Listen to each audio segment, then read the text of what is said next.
Hello and welcome to another episode of Faculty in Focus. I'm Communications Specialist Nick Munson, and today we're going to talk about the organic chemistry classroom at Marymount University with Dr. Deana Jaber, Associate Professor here at Marymount. It's great to have you here on the program. Thank you, Nick. It's great to be here. Yeah, so to start out, I'd love to ask all faculty members, where you came from, where your passions lie in regards to what you teach, and how you came to Marymount. Sure. I did my undergraduate degree in biochemistry from Mount Holyoke College in Massachusetts, near Boston. Yeah. And then I took a year gap and went to work in the pharmaceutical industry all the way in Singapore. Wow. So I worked with Novartis as a chemistry research assistant for about a year. And then during that year, I applied for graduate school.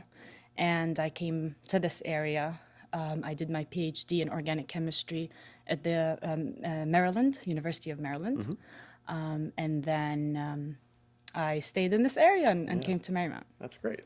So tell me a little bit about yourself and your research, specifically with organic chemistry. So my research focuses on chemical education. In my research lab, we are trying to design card games and writing and developing case studies to use in the classroom.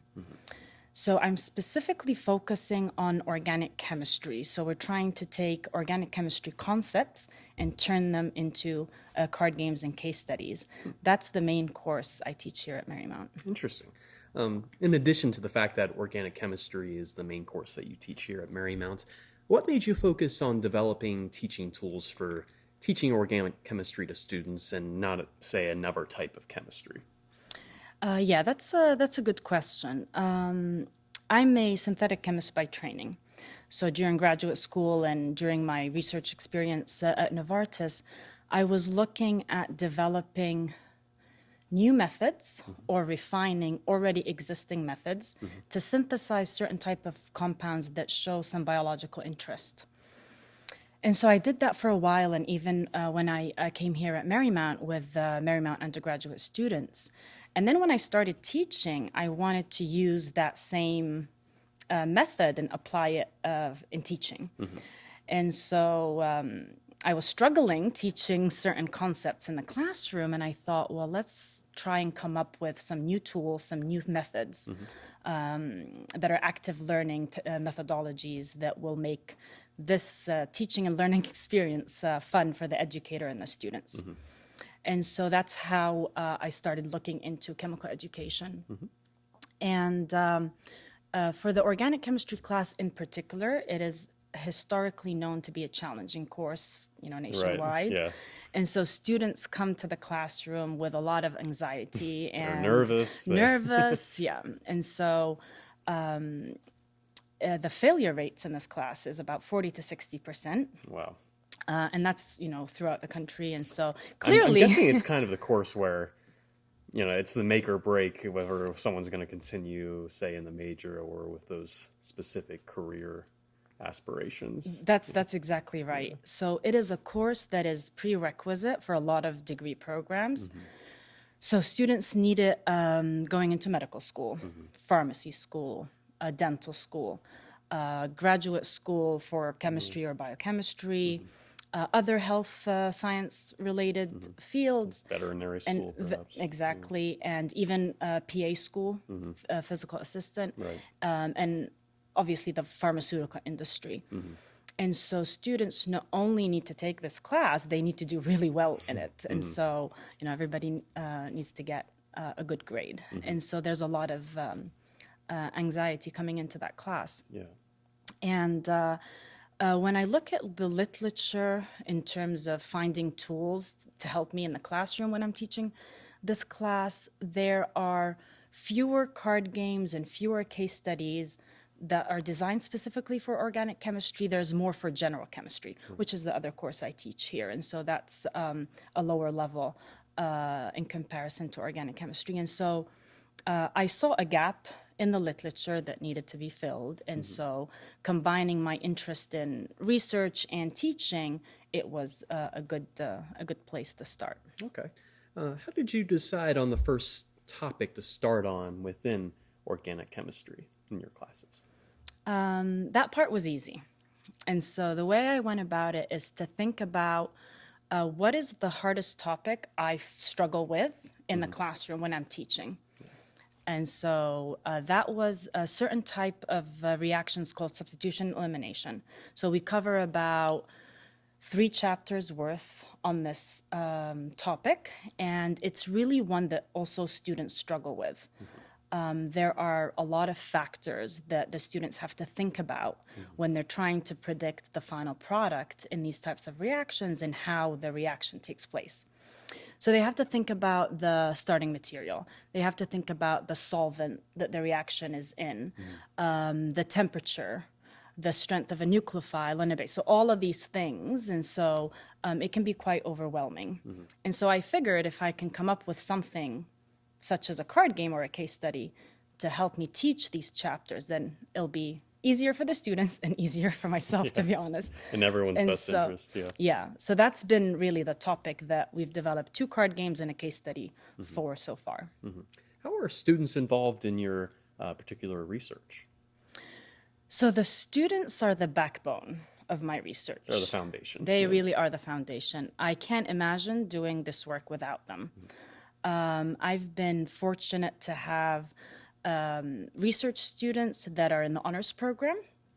And so a lot of them, two of the students, the 2 students that developed the card games, the 2 card games, were in the honors program. And we then, throughout the process of Honors 399 and Honors 400 and tutorials, basically developed the card game as their honors thesis. And they both have graduated now. And the case study was developed by 2 other students that are biology majors, but they're not in the honors program. So we do a mixture of both. Okay. But anything that comes out from this research always involves students. Gotcha. I'm going to give you a dumb question now because of my own lack of knowledge in biochemistry and organic chemistry. When you've been talking a lot about card games. For those also unaware about the topic, what do you mean by card games and what's all involved in that? Yeah, so I guess in layman's terms. yeah, so I mean, just like Uno, for example, any card game that we're familiar with, we basically try to mimic that or come up and develop a whole new set of cards and rules and get the students to play this game, this card game, using the chemistry concepts that we teach in the classroom. Okay. And so particularly in organic chemistry, the first card game that was published was in 1929. And over a span of 100 years, we have less than 50 publications on card games in organic chemistry. And so that's not a lot, and, over that period of time. Yeah, especially.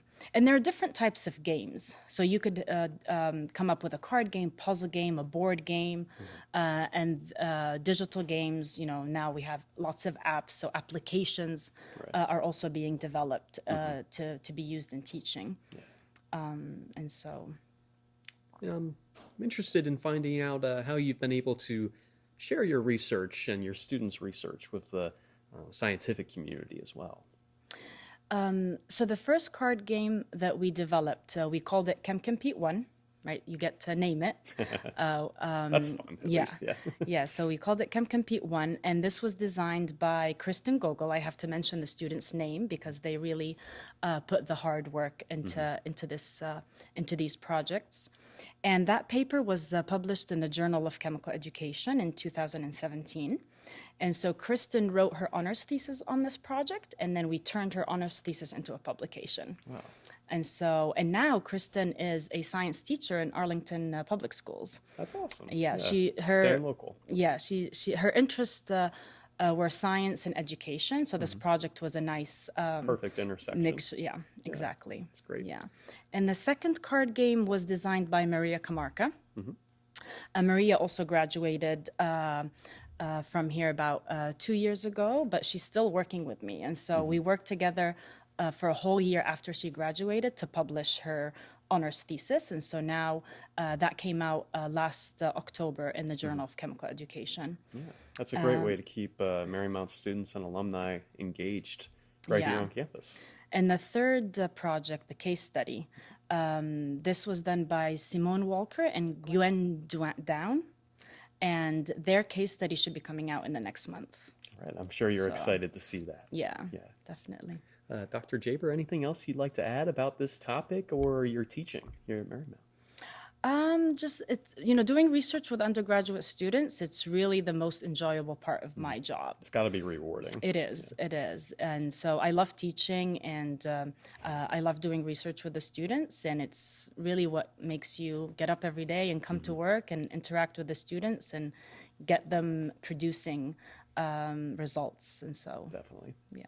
Dr. Jaber, it's been great finding out more about your interests and your research here at Marymount and your engagement with students. Thanks so much for sharing today. Thank you for having me. Thanks. That'll wrap up this episode of Faculty in Focus. Have a great